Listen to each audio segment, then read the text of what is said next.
Coucou les choupissons. Oui, une petite entrée en matière. En vrai, c'est parce que il va y avoir un unboxing dans cette vidéo et je me suis dit que ce serait rigolo de commencer comme ça. Voilà, c'était mon accroche spéciale réseaux sociaux. Aujourd'hui, on est dans un décor un peu différent de la dernière fois parce qu'en fait, on est dans une pièce un peu plus chill chez moi. Je vais vous parler de quelque chose de plus personnel. Comme je vous l'ai expliqué sur la première vidéo, quand j'ai repris le compte YouTube, il va y avoir deux types de contenus dans mes vidéos. Un plus professionnel, sur mon travail, sur le milieu du tatouage, sur le dessin, enfin voilà, vraiment plus sur mon travail. Et une partie plus personnelle. Et je me suis dit que ça serait intéressant de le faire dans un autre décor, dès que c'est plus personnel. Pourquoi pas vous faire ces petites vidéos dans ma pièce de repos, comme ça, vous prenez votre petit thé, vous profitez, tranquille, vous avez le temps de vous installer, vous venez avec moi et on discute tranquillement. Pour ceux qui ne me connaissent pas, moi c'est Aori, je suis artiste tatoueuse du côté de Montauban. Je fais donc de très grosses pièces colorées, ne me demandez pas un tout petit truc de 3 cm, je ne sais pas faire.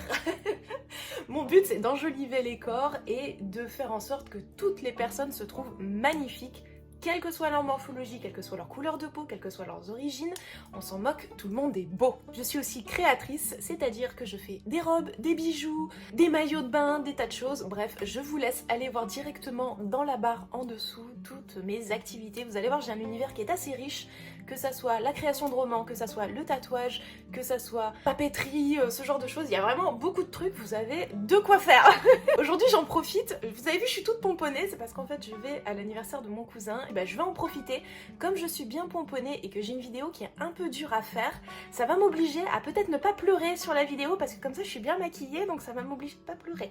Donc voilà, c'est une vidéo qui va être un peu plus intime, un peu plus difficile, notamment parce que je vais parler du deuil de Maverick, qui était donc mon petit lapin que vous voyez derrière moi là-bas. C'est son petit hôtel d'ailleurs à lui. Pourquoi j'ai décidé d'aborder ce sujet? Je me suis rendu compte au moment de la mort de mon lapin, déjà de l'avoir communiqué au travers de mes réseaux sociaux. Beaucoup de gens traversaient ce même genre de deuil, mais qu'il était surtout complètement invisibilisé dans la société parce qu'on passe notre temps à nous dire ça va, c'est qu'un animal, c'est pas ton gosse. Il y a beaucoup d'études qui sont amenées depuis peu de temps qui prouvent qu'en fait le deuil d'un animal correspond justement au deuil d'un enfant au niveau chimique sur le cerveau. Alors je sais qu'il y en a plein qui vont dire ouais c'est pas pareil, tu l'as pas sorti de ton corps, machin, etc. Mais en fait d'un point de vue neuronal, au niveau de notre cerveau, le message est exactement le même. En fait, votre animal est un membre à part entière de votre famille, mais c'est surtout une personne qui dépend à 100% de vous. Si vous n'êtes pas là pour lui mettre à manger, si vous n'êtes pas là pour subvenir à ses besoins primaires, votre animal ne pourra pas survivre exactement de la même pour un enfant. Un enfant ne peut pas survivre sans son parent. Votre animal de compagnie, vous le laissez 3 jours chez vous sans eau, sans nourriture, il ne saura pas se débrouiller, vous le retrouvez mort. Votre enfant, c'est pareil. Donc en fait, d'un point de vue message chimique, pour le cerveau, l'attachement est exactement le même, ce qui fait que lorsqu'on perd notre animal, c'est aussi une forme de deuil proche, voire similaire pour le cerveau de la perte d'un enfant. On perd quelqu'un qui était complètement dépendant de nous pour sa propre survie. Il se trouve que dans les médias ou dans ce que nous veut nous faire comprendre la société, un animal ça va, il n'y a pas mort d'homme et tout ce qui va, ce sont encore des signaux de la société qui nous renvoient à l'invalidité de nos sentiments, de nos sensations et personnellement je vois pas pourquoi est-ce que le deuil d'un animal serait moindre que le deuil d'autres choses qui peuvent nous toucher, comme le deuil d'un proche, ce genre de choses. Il y a beaucoup de personnes qui sont plus proches de leurs animaux que de leurs membres de la famille, ce qui est assez logique quand on voit que certaines familles peuvent être excessivement toxiques, violentes et tout ce qu'on veut.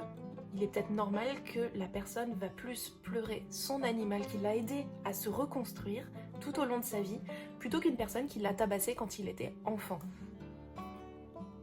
Au moment où j'ai perdu Maverick, effectivement, ça a été un moment très dur pour moi parce qu'en plus, ça faisait déjà 18 mois que je me battais face à beaucoup de problèmes personnels. Vous savez, j'ai d'autres animaux, j'ai donc Chance, Kenny, Shadow. C'est toute une meute que j'ai avec moi. Et il se trouve que Maverick, c'était le petit dernier. Et pour moi, c'était aussi le plus fragile de la bande, à savoir un lapin, c'est un animal beaucoup plus fragile qu'un chien ou qu'un chat sur pas mal de plans. Si Maverick s'en sortait par rapport à tout ce que j'étais en train de traverser, qui est excessivement violent, c'est que c'était ok, c'est que je m'en sortais bien.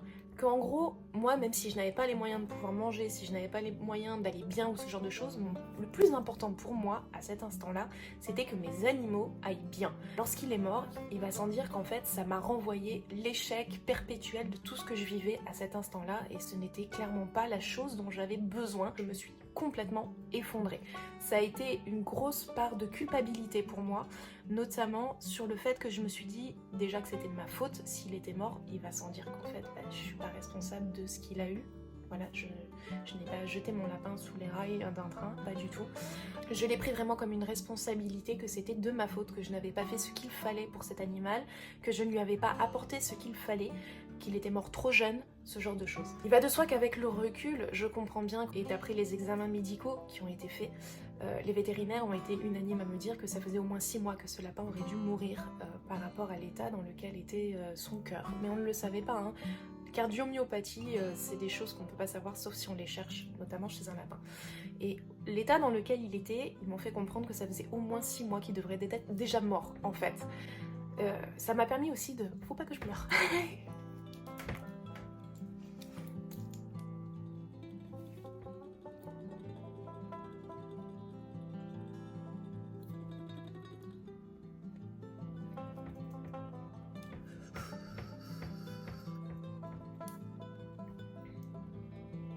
Bon voilà, j'ai mon supporter numéro 1 qui est arrivé. Il comprend pas le setup, il se dit mon dieu mais c'est quoi toutes ces lumières? T'as eu peur bébé? Donc je reviens sur ce que je disais, c'était pas facile. Mais ça va, j'ai tenu, le maquillage a tenu. Je vais vous expliquer qu'en fait, ce qu'il était important pour moi de comprendre, c'est que effectivement, je n'étais pas responsable de son décès et tout ce qui va autour. Et ça, c'est la première partie qui est vraiment difficile dans le deuil d'un animal, c'est de comprendre qu'on n'est pas responsable. Il va sans dire que si vous avez tabassé à mort votre animal, vous êtes bien sûr responsable. Mais à ce moment-là, vous n'êtes pas sur ma chaîne du tout. Donc voilà.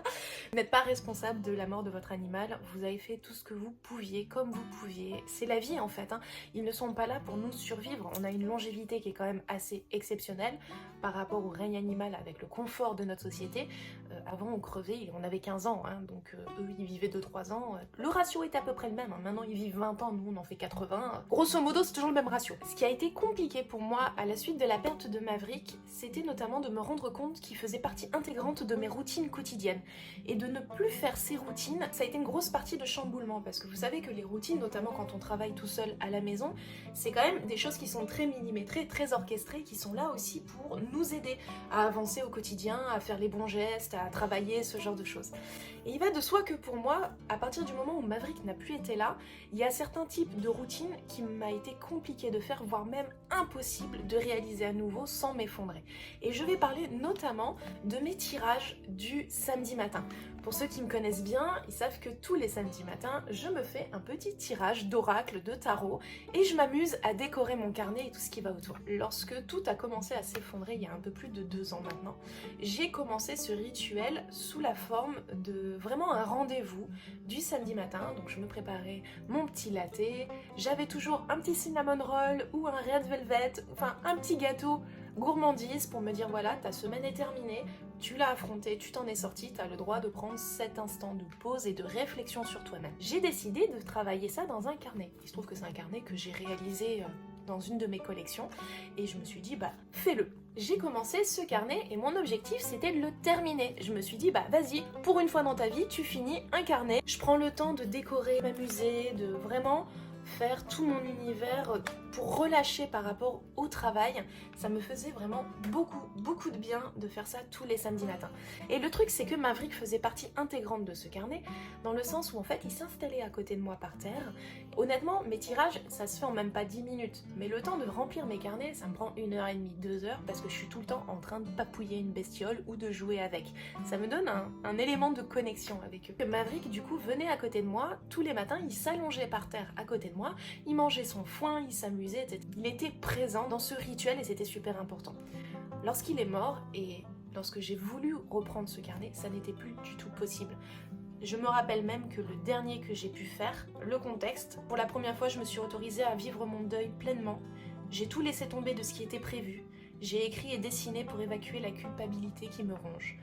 Et c'est le dernier tirage que j'ai pu faire en fait. dans ce carnet.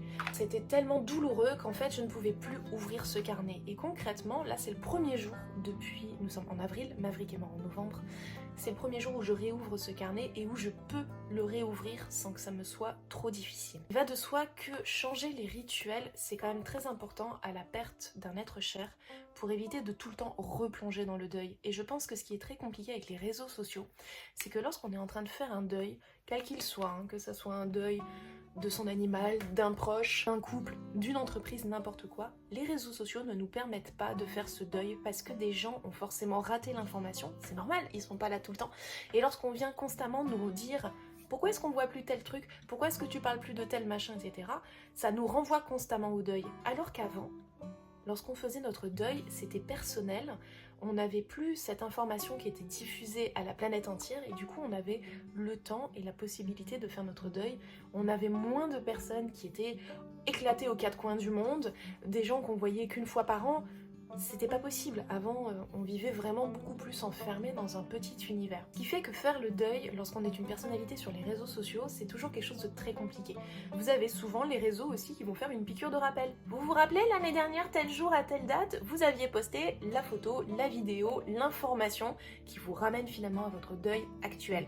Donc ça, c'est un truc sur lequel je trouve pour le moment qui est très mal étudié au niveau de la communication sur les réseaux sociaux. On est tout le temps ramené sur un état d'avant, on a du mal à avancer, à aller dans le futur. Les réseaux nous ramènent constamment à avant. Ça va aussi sur les changements physiques. Quelqu'un qui a grossi ou qui a maigri, qui a eu des problèmes de santé, ce genre de choses, on nous ramène toujours à l'avant. Dans la psychologie, ce n'est juste pas possible de repartir tout le temps en arrière. Vous faites du surplace, vous ne pouvez pas avancer, vous ne pouvez pas vous dégager de pas mal de choses. Je vous invite à faire attention sur ce genre de contenu. Lorsque vous allez avoir un deuil à affronter, videz entièrement vos réseaux sociaux de ce qui vous fait un rappel à ce deuil, pour empêcher cette piqûre de rappel, déjà d'un point de vue mécanique, et si vous pouvez communiquer auprès de votre communauté, c'est très important. Je m'en étais pas rendu compte. Au moment où j'ai perdu Maverick, j'ai communiqué sur mes réseaux sociaux parce que Maverick faisait partie intégrante de mon contenu sur les réseaux sociaux et les gens le suivaient et tout ce qui allait autour. Et lorsqu'il est mort, je me suis dit que déjà moi j'avais besoin de temps. Donc je n'allais pas être présente, je n'allais pas pouvoir continuer à faire la pitre sur les réseaux sociaux et tout ce qui allait autour. C'était ok. Mais je pouvais pas non plus, du jour au lendemain, ne plus rien dire à ma communauté, déjà ça me paraissait pas poli, ni honnête. Je me suis dit, il fallait que je puisse prévenir ma communauté. Et le seul moyen que je pouvais moi exprimer ma douleur, ça a été déjà de me lâcher émotionnellement par les canaux de communication qui me sont propres. J'ai donc dessiné et j'ai écrit. Je vous invite à aller voir ce post si vous ne l'avez pas vu, mais moi ce post m'a fait beaucoup de bien. Alors je l'ai écrit, je l'ai dessiné avant de le transformer en post. Je l'ai fait en post bien plus tard. J'ai été énormément touchée des retours de ma communauté, des personnes qui me connaissaient bien, qui sont à la base mes clientes, et qui m'ont témoigné un soutien mais incroyable, que ça soit par message, que ça soit par des petits colis, ça en fait partie, je l'ai reçu récemment, des attentions, des choses auxquelles je ne m'attendais pas, qui sont arrivées par vagues chez moi pour m'aider à surmonter ce deuil. Et ça m'a touchée.